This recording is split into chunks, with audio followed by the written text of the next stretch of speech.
Good morning, and welcome to the Truth and Transformation Ministries broadcast, where you are transformed through the renewing of your mind. I am Reverend Dr. Reginald Howard, the founder and the spiritual director of Truth and Transformation Ministries. This month, our theme is divine power, and divine power is the execution of strength. Divine power is the execution of strength. Strength is the energy of God. And when we harness that energy and execute it, we step into our power. Malcolm X is our spiritual luminary for the month. Malcolm X used his divine power to transform himself from a criminal to become one of the world's greatest human rights leaders. The same divine power that was in Malcolm X is the same divine power that exists within you. If you are watching this broadcast via YouTube, please subscribe to the Truth and Transformation Ministries YouTube channel. And if you are watching this broadcast via Facebook, please like and share this transformative message throughout the week. Now, let us ground this spiritual principle of prayer of power within us through the power of prayer. And we understand and know that prayer is definite spiritual thinking. Prayer is definite spiritual thinking. So we're going to close our eyes. We're going to become still where we are. Let us take some deep breaths, taking in the first deep breath in and breathing it out. Second deep breath in. Let us breathe in the faith of God. And blowing out fear. Let us take the third deep breath in, breathing in the strength of God. And releasing all mental and emotional weakness. One last and final deep breath in, breathing in the understanding of God. And releasing misunderstanding.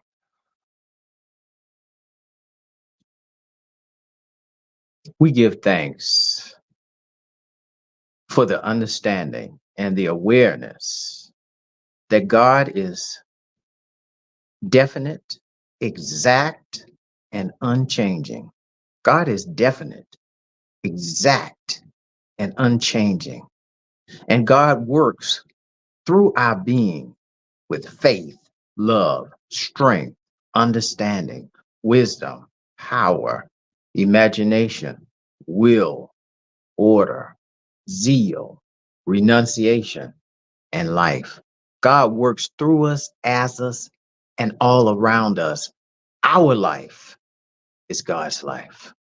And we understand and know that we are one with the power of God. So we step into our power right here, right now. We no longer beg and plead because we know that when we show up, God shows up and God shows up in his fullness. So no matter where we are, the power of God is always with us. We are the power of God in action. Just say that to yourself. Repeat after me. I am the power of God in action. Again, I am the power of God in action. Number three, the third time. I am the power of God in action. That means that you are not cut off from the power. That means that God is not someplace off in the sky. That means that right where you are, God is, and that you can go to God directly. We're stepping into the science of self-mastery now. This is more than religion. This is the science of self-mastery.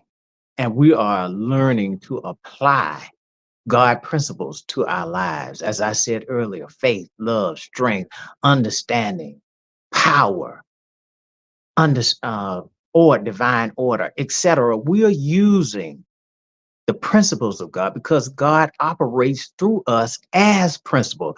God is definite, exact, and unchanging. And so we operate within the divine law, knowing that we are bringing this spiritual presence to all aspects of our lives. If God works well in one aspect of our life, it's got to work the same in all aspects of our life.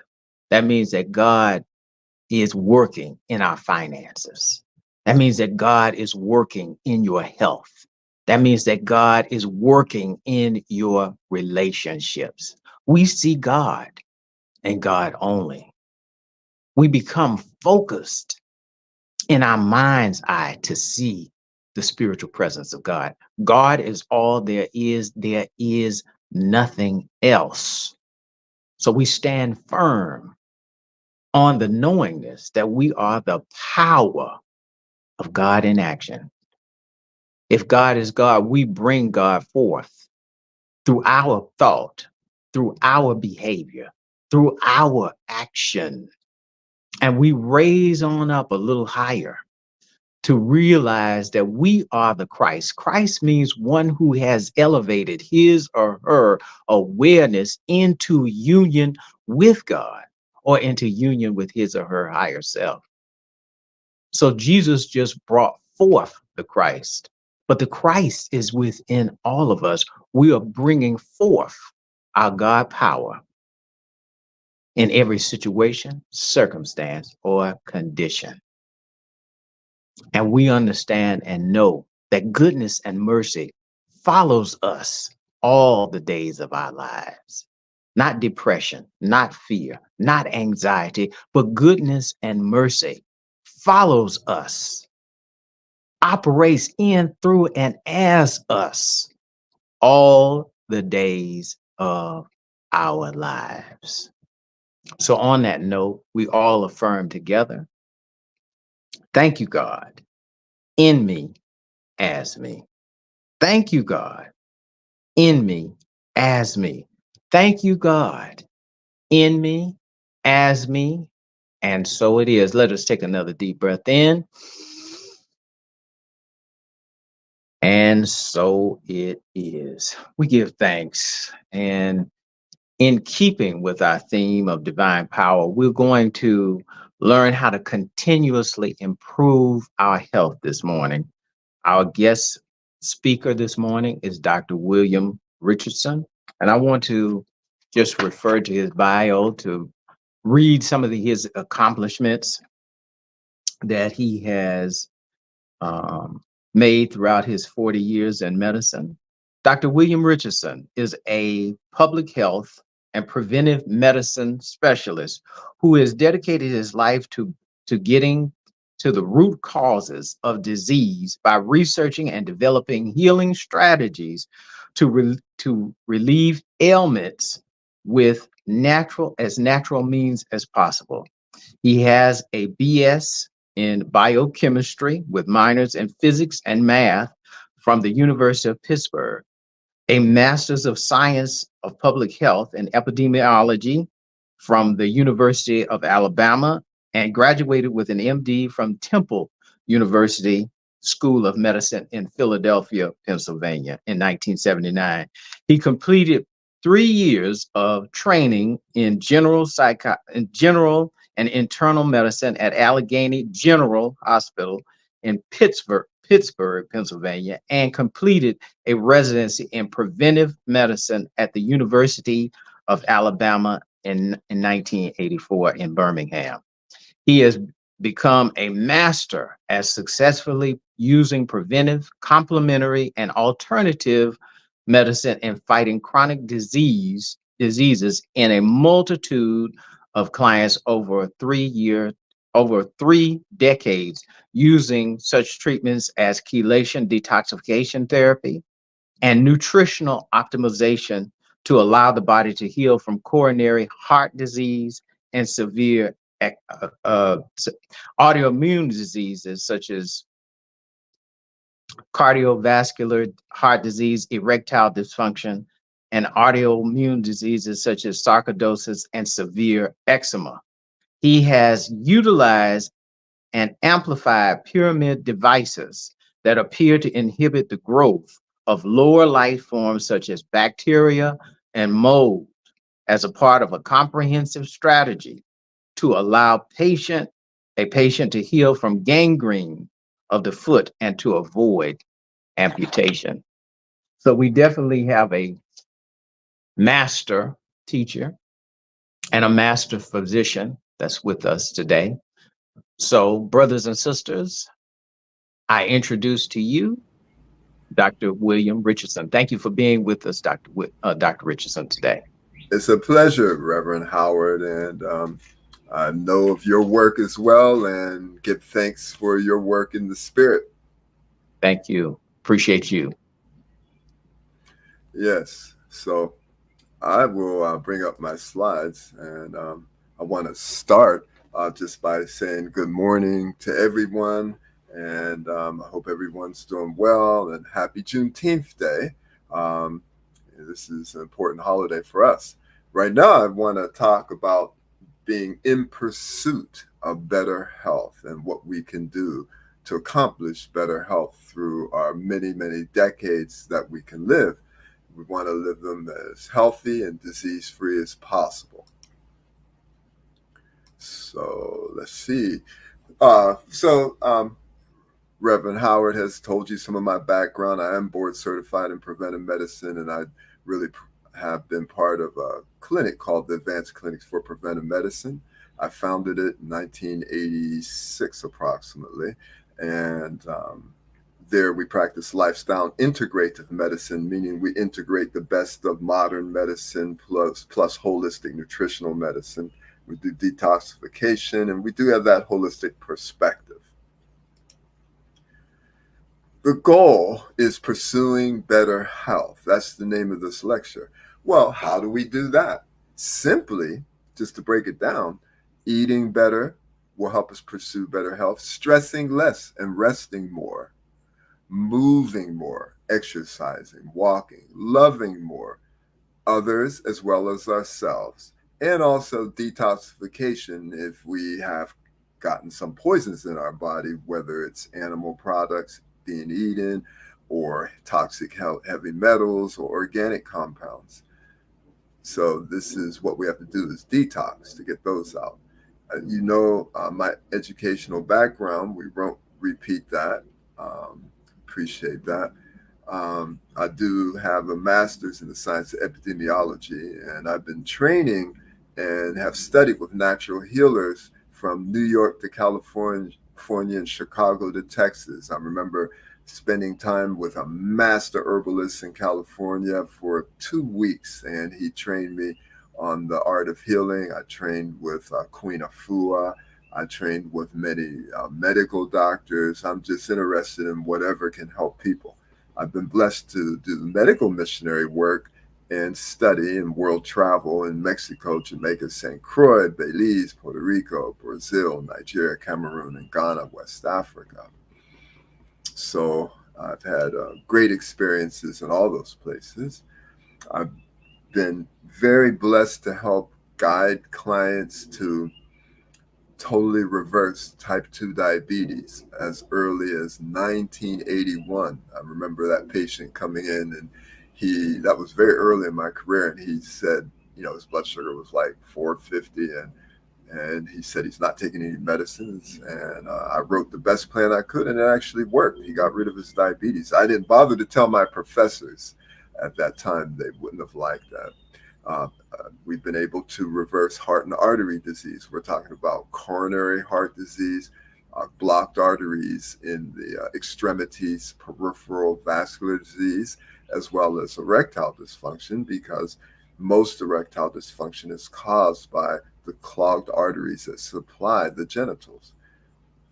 We've been able to reverse chronic migraines and other headaches and prostate cancer, and can help control other cancers as well. We've been able to prevent amputation of a foot in a diabetic from gangrene. We've been able to reverse hypertension multiple times, and as well as obesity and much, much more. So let's explore the major causes of modern diseases. And in Hosea 4:6, it states, "My people destroyed for lack of knowledge, because thou hast rejected knowledge." Often we may reject knowledge because of certain advertisements or what we think we get pleasure out of, staying up too late, eating bad diet, being exposed to toxins. Because in the ancient Garden of Eden, it was a very pure place and they were eating very pure foods, so they didn't have disease. Now, traditional human threats, let's say in sub-Saharan Africa in 1940 and 30, not one case of heart disease, type 2 diabetes, and most cancer just wasn't there. So what did people die of? They eventually died.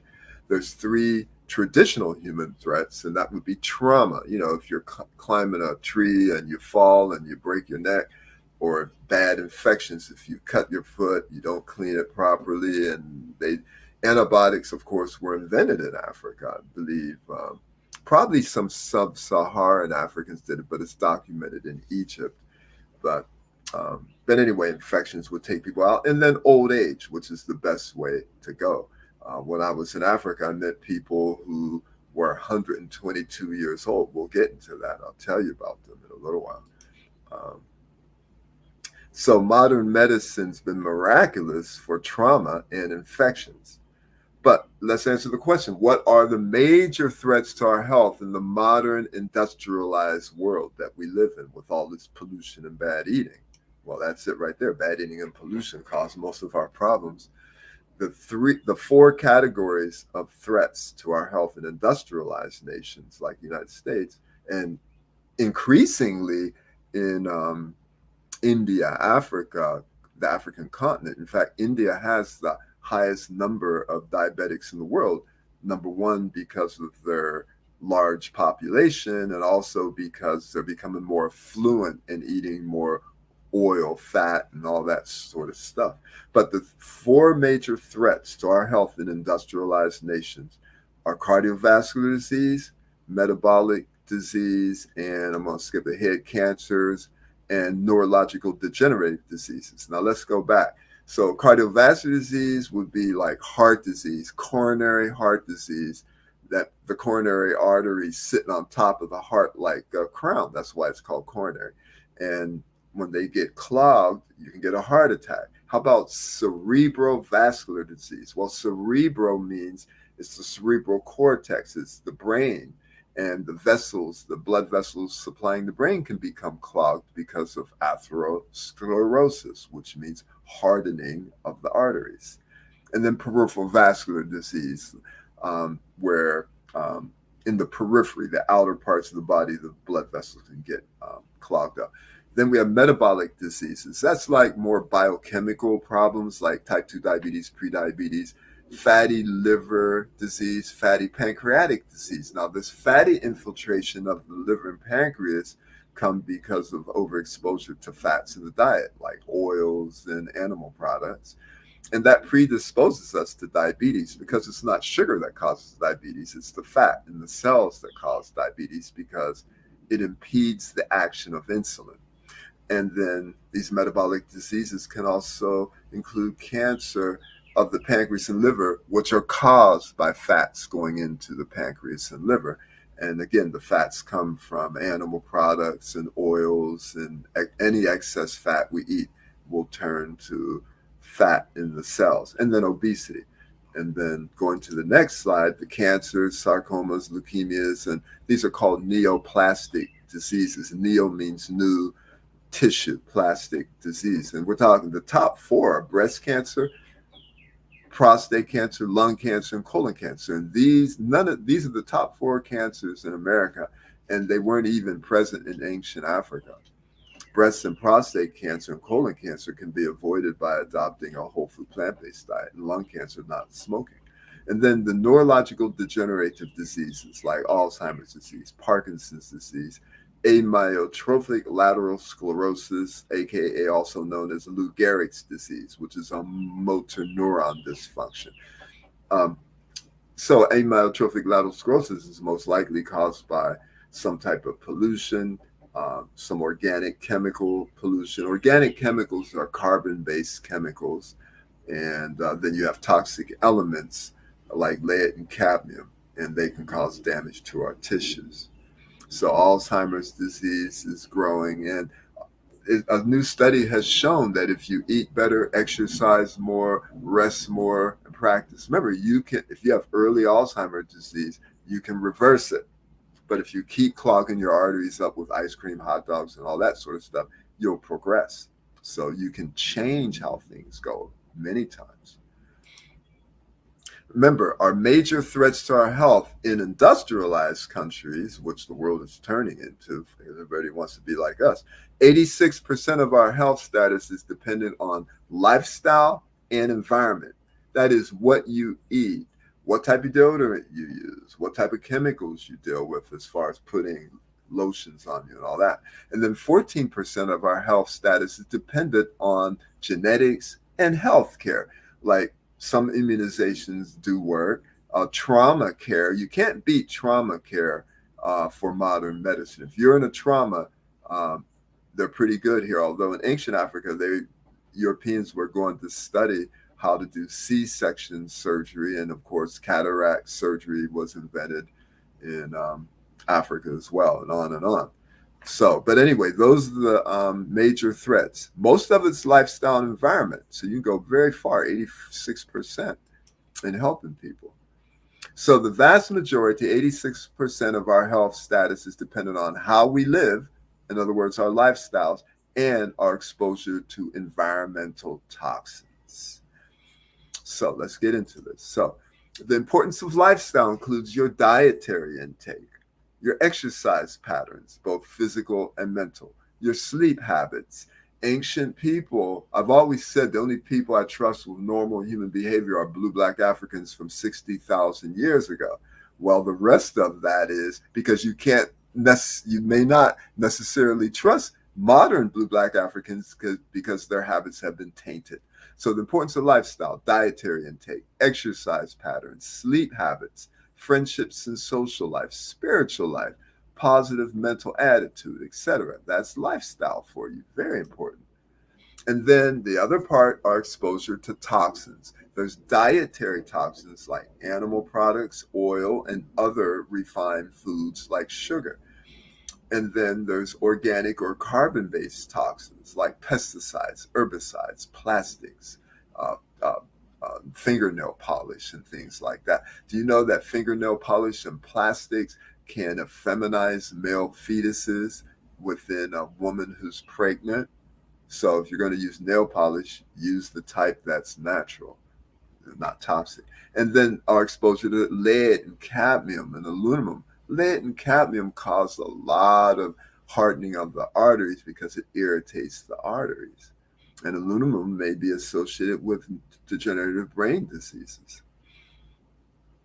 All right. So we can learn from traditional human cultures. Our ancestral human populations have traditionally followed a fiber-rich plant-based diet consisting mostly of fruits and vegetables, yams and potatoes, whole grains and legumes. Beans, peas, and lentils are legumes, and some nuts and seeds, mostly. That's what they ate. Scriptural references the original human diet. For instance, and God said, "Behold, I have given you every herb-bearing seed, vegetables which is upon the face of the earth, and every tree which is the fruit of a tree yielding seed. To you it shall be for meat." This verse underscores the significance of consuming natural plant-based foods, aligning with God's initial plan for nourishment. I remember in 1989, my friend Emmanuel Yuk invited me as a guest to his homeland in Nigeria. It was 1989, yes.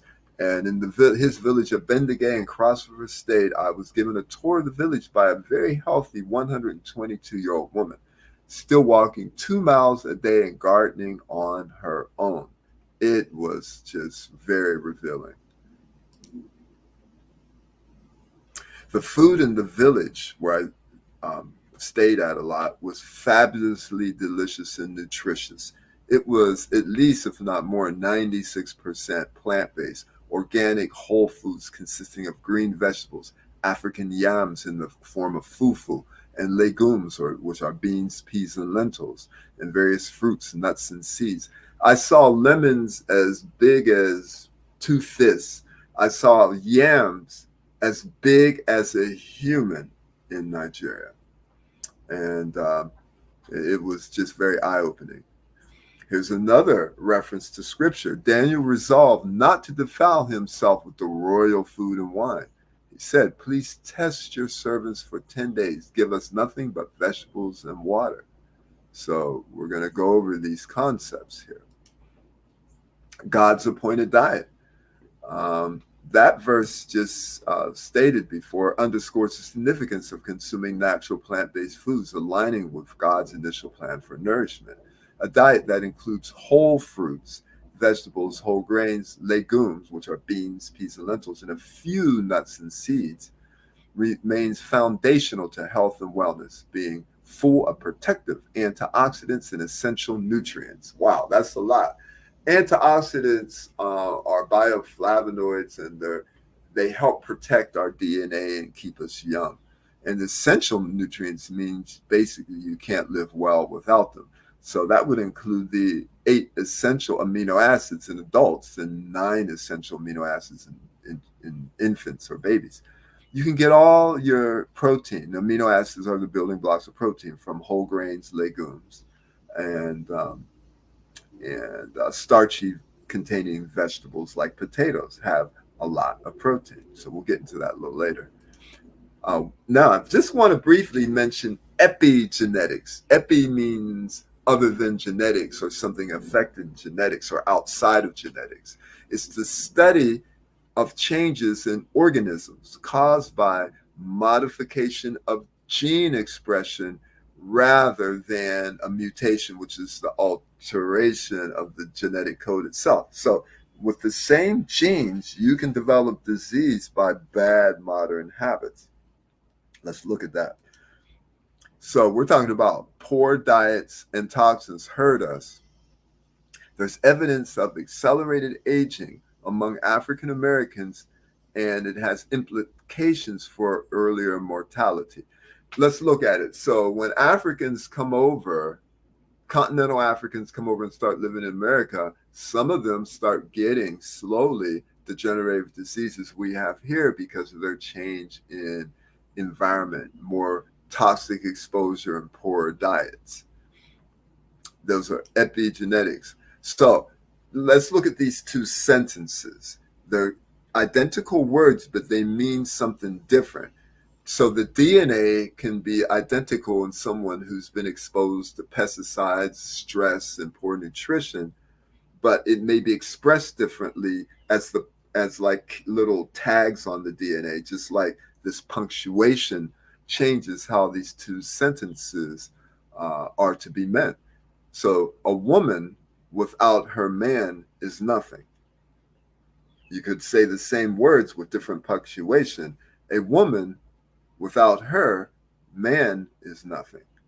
So two different meanings by the punctuation. So that's an example of how epigenetics would be. The words of both sentences are the same, but the meaning is different because of the punctuation. The same is true for DNA and its chemical tags. The sequence of DNA may be identical, but produce different results based on the presence or absence of epigenetic markers. So how we eat, how we're exposed to toxins can literally affect our children and grandchildren. So it's not just us, but it's our progeny, our children and grandchildren their health is at stake as well by our behavior. So our behavior, including what you eat, could change how the body expresses its DNA. Those changes, good or bad, could be passed on to your children. If you do something to increase your susceptibility to obesity, cancer, or diabetes, your children could inherit that from you, not from the DNA, but from the epigenetics, the chemicals and tags, and the stress associated with the DNA. These changes can be short-lived or continue through multiple generations depending on your and our actions. So I just want to mention epigenetics, where that's just a whole nother concept. But let's leave that now and talk about what the original human diet was actually like. It's sure not the modern diet, and we'll go over that in a little while. Primates, like chimpanzees, they eat about 50% fruit, 40% dark greens and other vegetables, and 10% nuts, seeds, and insects. So these primates, like chimpanzees and gorillas, which eat 50 to 60 pounds a day of food, they fruits, nuts, seeds, and 22 pounds of green veggies. So you're going to need a lot of food to get the protein, because they have a different diet than humans. Basically, they have to eat all day, but we're busy building computers and spaceships. So we're going to have a slightly different diet so we can get energy and protein more easily. Large vegetarian animals like elephants eat enough vegetation to make 100 pounds of feces a day. Hippopotami, the hippopotamus, eats about 80 pounds of greens a day. For us to get enough protein just strictly from eating greens, you need about 55 cups of kale every day. And then there are certain kale wrap stores that give you a lot of kale, and you do get significant protein, but most of us don't eat 55 cups of kale a day. Carnivores, on the other hand, like cats, lions, tigers, and cougars, as well as dogs, they eat animal bodies. They're anatomically equipped to kill and eat their prey fresh and raw with no tools and no cooking. There were no chronic metabolic diseases in Africa. I mean, Western physicians who had set up and worked in missionary hospitals in sub-Saharan Africa about the 1930s and 40s observed no chronic diseases in sub-Saharan Africa. There was zero heart and artery disease, zero high blood pressure, zero diabetes, zero obesity in the native Africans that they were serving. Yes. On the other hand, these chronic diseases were devastating and killing members of the European and U.S. populations. So, this is illustrated in a study that was conducted in South Africa by a medical missionary named Dr. Dennis Burkitt. He completed the study in 1994. He was an Englishman, and he was respectable in the sense that he wasn't ripping Africans off, and he literally was serving them as a missionary, as a medical missionary in the bush. So he compared the prevalence, which is number of cases of a malady or disease per number in a population. And he compared the cases of chronic diseases between various population groups living in South Africa. So let's look at this briefly. So we have rural blacks, which live in the bush, and they're more like the original people in Africa. The pluses means that they have some disease. If you have 3 or 4 pluses, that means you have a lot. And if you have a minus, that means the occurrence is very rare. And in this graph, coloreds are defined as blacks in South Africa who are genetically a product of pure African blacks, as well as East Indians or whites. So they're coloreds. And then East Indians like Ghanaian and whites. So if you look at this graph, you will see that the rural blacks had absolutely pretty much no heart disease. They started getting it when they moved to the urban areas, and then moving on up, like George Jefferson, moving on up. And when they became colored, then they really started getting heart disease. The East Indians and whites had plenty. If you look at the dental caries or cavities, the femoral fractures from osteoporosis, they didn't get much of it, obesity, hypertension, diabetes. But when the blacks urbanized, getting closer to the European population, then they got more obesity, hypertension, diabetes, maybe it's from stress too, and then heart disease they started getting, but the coloreds really got the heart disease, and you see it just stays in the more fluent population. And so 300 years ago, therefore, in Africa, They had none of this. It was all zero, not even a plus. So look at the cancer rate. The rural blacks, they didn't have any cancer except a little cervical cancer because that's caused by an infectious disease. The lung cancer is caused by smoking. The breast, colon, stomach, pancreas, and prostate cancer are caused by the diet. So they had the right diet. They had a little human papillomavirus. Looks like they became more promiscuous in the city. But then you see the European, the East Indians, and coloreds had a lot of the cancers because of the way they were eating or smoking. Anybody can get an infectious bowel disease. You just catch a bug and get some diarrhea. But these are non-infectious bowel diseases. And that's related to a low fiber diet in the westernized white population in South Africa, so they got a lot of these diseases, whereas the rural blacks living in the countryside, they got none pretty much. Yeah, so this is very revealing. And let's move on to the other slide. If you look at the diet patterns, the percentage of fat, this is very significant, rural black diets was very low. And then urban blacks, much more fat, coloreds more fat, and the whites in South Africa ate the most fat, 35 to 50% of their diet. The carbohydrates were higher in the rural black because carbs aren't bad, but refined carbs are bad, and fat is bad. Fiber is good, so they ate more fiber. But look who eats the most fat. The U.S. black population eats more fat than the whites in South Africa. And that's because we've been deculturated. We're just starting to like our own natural hair, let alone how to eat correctly.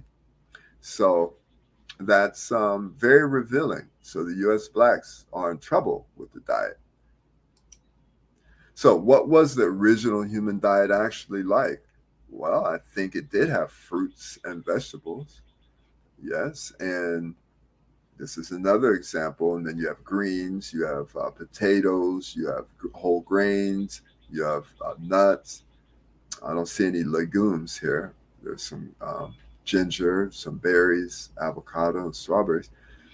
And so I think it was like that. Maybe it was a lot of salad food with some nuts, and you can eat all that raw. I don't think this is what ancient people ate, especially raw. That's more cat and dog food and will make you sick. Um, just bringing a chicken in the house um, will pollute the house with disease causing bacteria for months.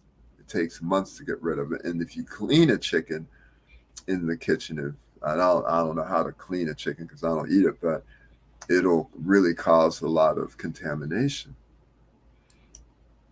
So reasons we're not built to eat meat, I mean, it's obvious. The teeth in carnivores are pointed, herbivores and humans are mostly flat and blunt so they can grind the food. Carnivores have larger and stronger jaws and mouths so they can kill with it and swallow the whole prey, whereas our mouths don't open wide and we move from side to side to grind the plants. But the carnivores have claws to tear flesh. We don't. And we like finger foods, right? Where we can pick things up with our finger, like strawberries, carrots, those type of things. Then the carnivores' bowel walls are smooth. Herbivores and human beings are full of pouches. So problem is meat could putrefy in those pouches and set up cancer. The intestinal tract is very short in carnivores, but very long in herbivores, so they can get all of the nutrients out. Stomach is larger because they're digesting an animal, and it's very acidic.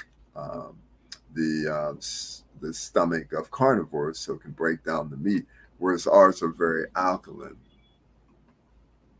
and our stomachs are smaller. And last slide on this. Carnivores drink by lapping, herbivores and human beings drink by sipping, and instincts are different. When carnivores see their prey bleeding, they pounce on it. When herbivores and most people see injured, bleeding animals, an injured bleeding animal, they feel repulsed or want to help it, but they don't yearn to kill it. So we're a little different. So this is what the original human diet was actually not like. So what's the ideal to eat? Excuse me. What is the ideal way to eat? What are the most important steps? Frankly, to cease all animal product intake and cease all refined foods intake. Avoid added sugar, oil, and refined grains. And these are considered dietary poisons. Even coconut oil is not good for you. It's good for your hair or your skin, but it's still refined. We'll want whole foods. The most important foods to eat for protein and energy are starchy vegetables like sweet potatoes, other potatoes, purple, yellow, the African yam, the fufu. You can literally almost live on these foods. Then you got the whole grains like red and brown rice, oats, quinoa, purple, barley. Those are whole grains. Then legumes, which are beans, peas, and lentils. So, what's the significance of these foods? These three food groups, and let's go back to it: starchy vegetables, whole grains, and legumes, which are beans, peas, and lentils. They are a three-dimensional matrix of complex carbohydrates for energy. I'm going to get to that shortly. Protein, fiber, minerals, vitamins, and trace elements. They supply our energy and protein needs when you eat enough to satisfy your healthy appetite. Yes, those are the best sources of protein for us. To these, you add to the whole grains, legumes, and starchy vegetables, you add green and yellow vegetables and whole fruits to supply vitamins, colorful antioxidants, and fiber. That's the way to eat.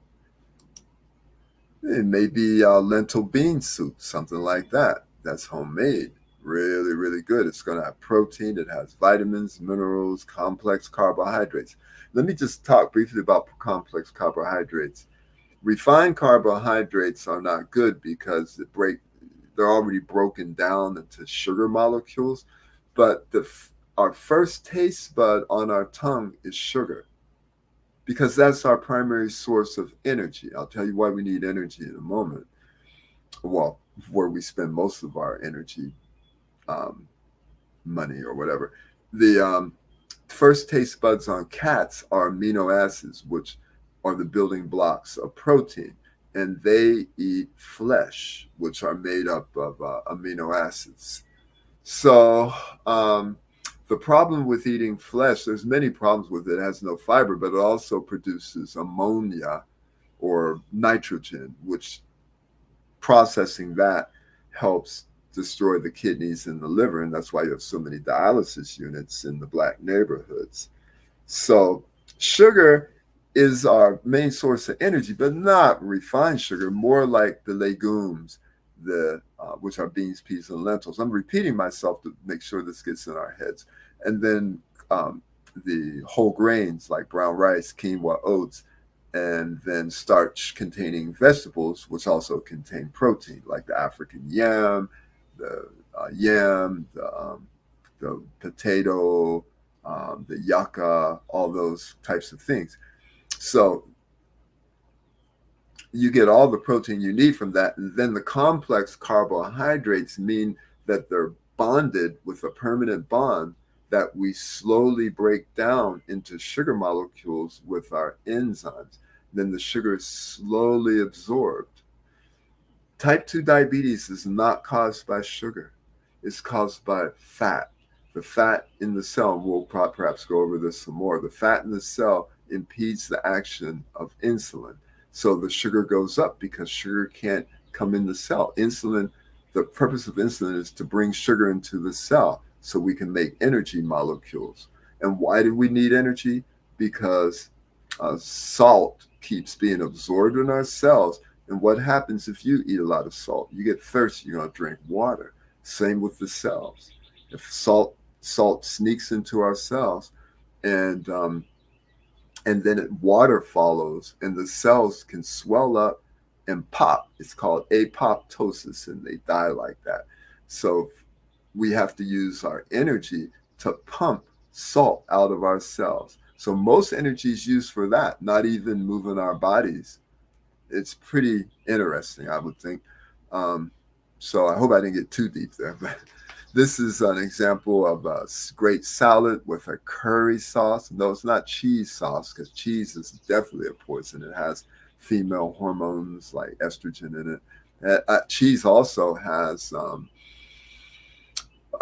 it's called casomorphine. It's about maybe 17 times less strong as morphine. It has trace amounts, and that's why children nod out after they breastfeed. But it is addicting because of that. But yeah, this is curry sauce with lots of vegetables. This is lentils, brown rice, and whole greens. You know, it gives all the protein you want.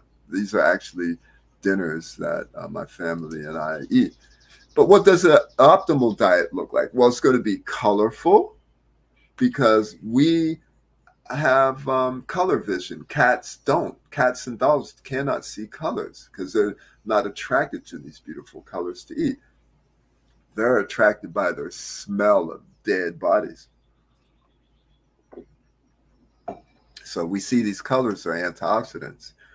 So, yeah, so make sure you go to our website, acpm.net, and explore it and see what we offer. I want to mention that.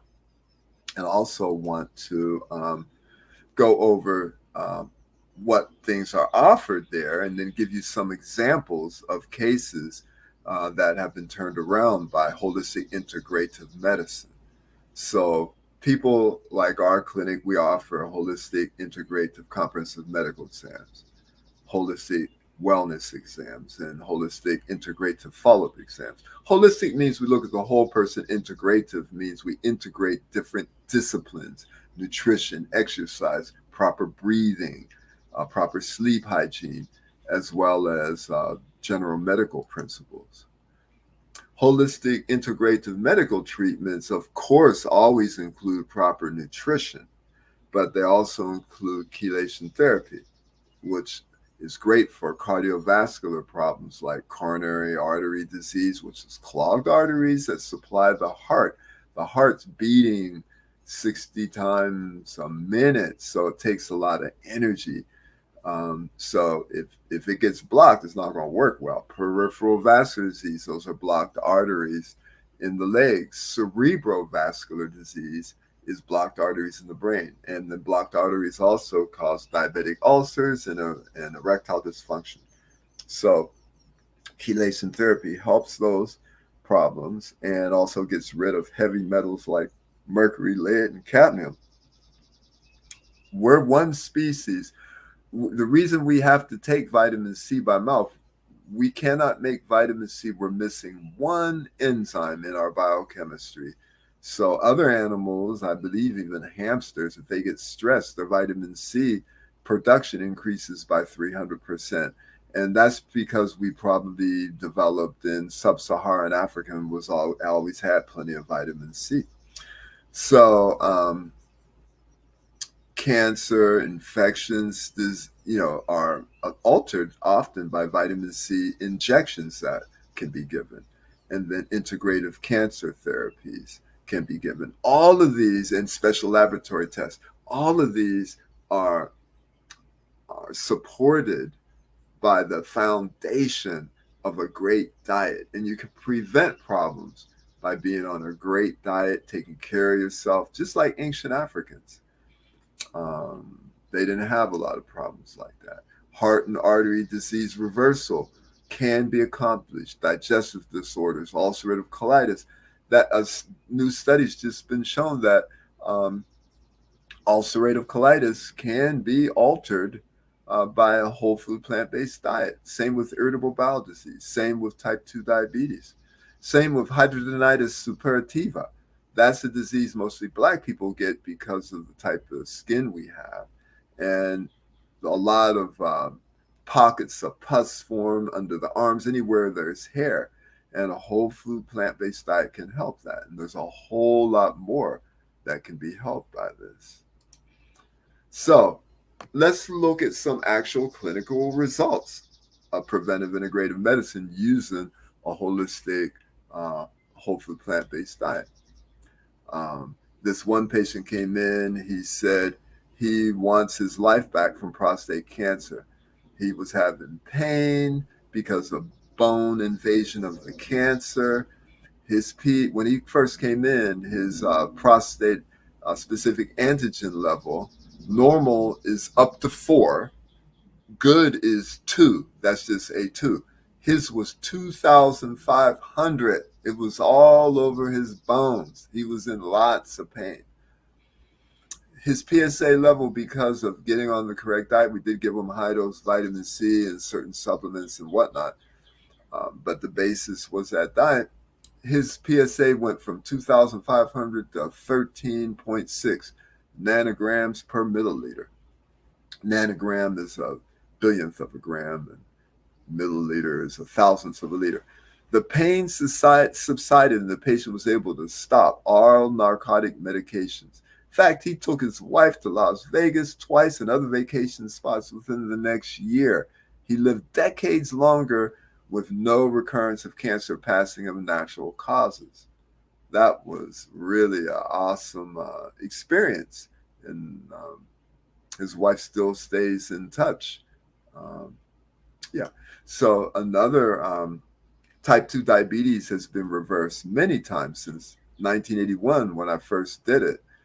The man came in, his blood sugars had decreased when he came in from 450 to about 85 to 110.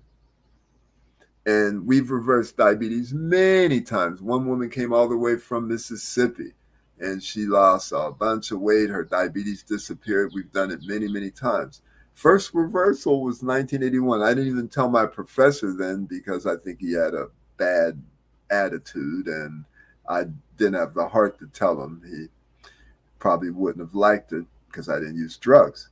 And then a great reversal of gangrene. A woman was getting ready to get her foot cut off. We put her on a whole food plant-based diet. We did chelation therapy. I put her under a pyramid, electrified it. I've been working with pyramids for decades, even since medical school, experimenting, retarding the growth of lower life forms. But the bottom line is she still has her foot. That was a great, great accomplishment for her to not have to lose her foot like her mother did.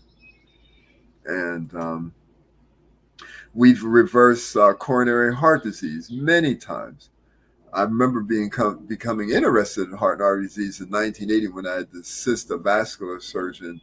He was replacing the biggest blood vessel in the body.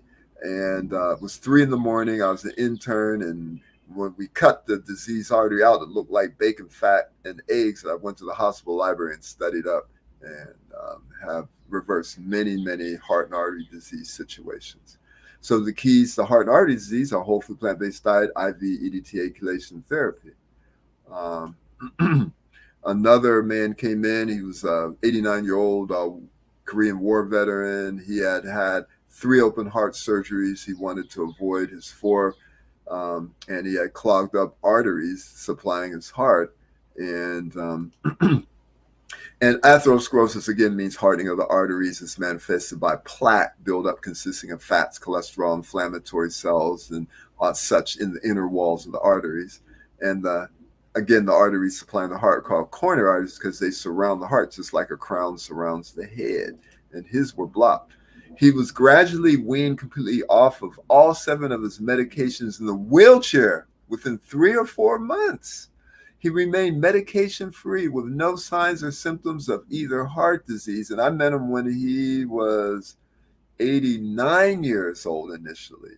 And we weaned him off all those 7 drugs within 3 or 4 months. And the last time I saw him, he was observed working as a volunteer at a local health food cooperative store, Seven Nanda in Atlanta, at the age of 98 years old.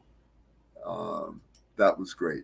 Also, I have a book called The Science of Optimal Nutrition. It's a science-based approach to optimize your nutrition, avoid and release chronic diseases, extend your life.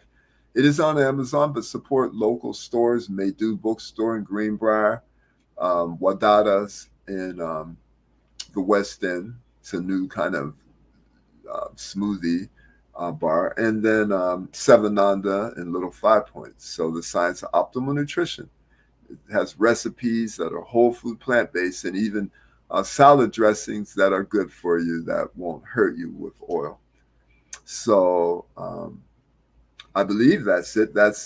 So just check our website out, acpm.net, and we're going to be having classes, group classes, to prevent disease, not only treat them. We have forest walks. My wife is a great herbalist, and she's getting ready to launch a preventive program called the Holistic Way, and people will be able to receive discounts. It'll be like a club. So we're forming that. We're very excited about it, and we're very excited about helping people reverse chronic diseases and prevent them, which is supreme. So check out our website, acpm.net, and that's it. All right. Thank you, Dr. Richardson, for all your good work that you've been doing over the past 40 years, and the tools and the nuggets that you've given us this morning. It certainly helps us to know and remind us that our bodies are the temple of the Holy Spirit. So thank you again. All right, next Sunday, I want to remind everyone that it is our Sacred Savings Fund Drive next Sunday. We are asking for $185 to support the ministry and doing all that it does in terms of supporting our community partners that feed the hungry, that support our youth, and also to keep Truth and Transformation Ministries in the financial black. We are asking for $185 next Sunday, June 30th. Next Sunday at June 30th, to give to Truth and Transformation Ministries today. You may do it through Cash App, which is $Transformation 1971. This is giving toward Truth and Transformation Ministries today. Transformation 1971. You may also give to Truth and Transformation Ministries today through PayPal.me/transform the number 7. PayPal.me/transform the number 7. Also, for those of you all who may be experiencing anxiety or depression, I am a spiritual clinical therapist with a Ph.D. in psychology. So I bring both the worlds of spirituality and psychology together so that you know that you are a perfect, whole, and complete spiritual being. You may call me to coordinate a spiritual counseling session. The number is 404-274-4300, 404-274-4300. Also, if you are watching this broadcast via Facebook, please like and share this transformative message throughout the week. And if you're watching via YouTube, you may also share the message, but subscribe to the Truth and Transformation Ministries YouTube channel. Thank you very, very much for watching this morning and getting the spiritual tools and nuggets that you need so that you realize and come into the awareness and actualize the fact that your body is the temple of the Holy Spirit. You have been transformed.